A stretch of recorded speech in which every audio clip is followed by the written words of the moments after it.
This car here is the most important new car test of the year, because this is the Nissan Leaf, and it's the car that Nissan believe will be the world's first affordable electric car.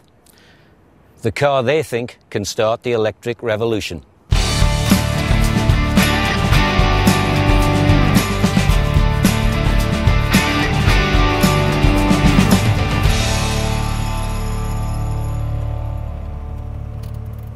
It's rather apt that we have the skyline of the City of London behind us, because make no mistake, this car is the city car of the future.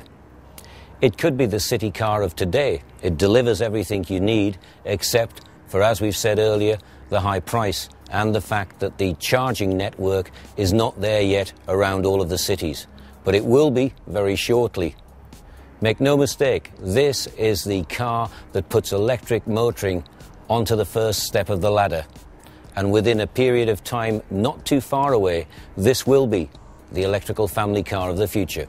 I have to say that the Leaf is really growing on me from a design point of view. When you see it in a motor show surrounded by lots of people, it's difficult to gauge. But out here on the road in a normal environment, it's a dramatic looking car. Inside, the Leaf is a very nice balance of futuristic layout and yet plenty of standard things that you'd recognize in a normal car. You know, down here are the heater controls. This screen here is a monitor that is telling me now exactly where the nearest charging points are for the car to charge up, which will be a crucial factor, of course, when people are driving in cities. It's a really nice cabin inside here. It looks very smart. It looks quite upmarket, but it also looks like a normal family hatchback. It doesn't look quite like any other gearbox. This little round knob fella here, you just move it across and then down, and you go into drive, across and up, and you go into reverse, and then you press here, and that's the park button. Couldn't be simpler.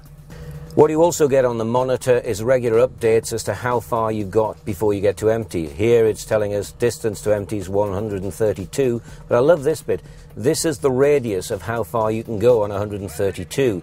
Then it goes on to tell you exactly where in that area the nearest recharging points are. It's all very ingenious, and yet at the same time this will also give you all the normal things like heating controls, your music system, just like a standard car.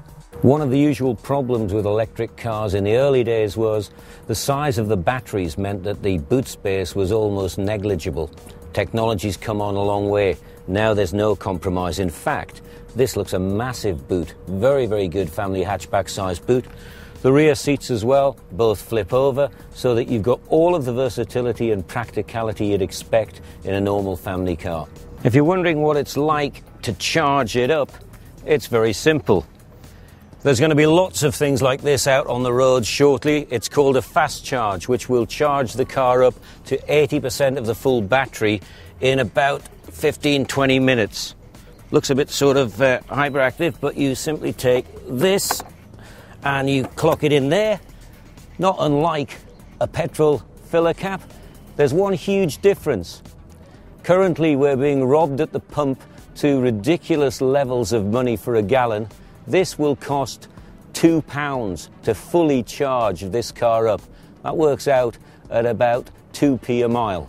And that's it. We're now fully charged. So I merely stick the nozzle back in, click that back in there, that down there, and we're ready to go. I am convinced that this is a car that will make a significant difference. It is a car that's very much geared to the future, but it's actually ready for the roads now. I think Nissan deserve a great deal of credit for having the courage to back electric to the hilt.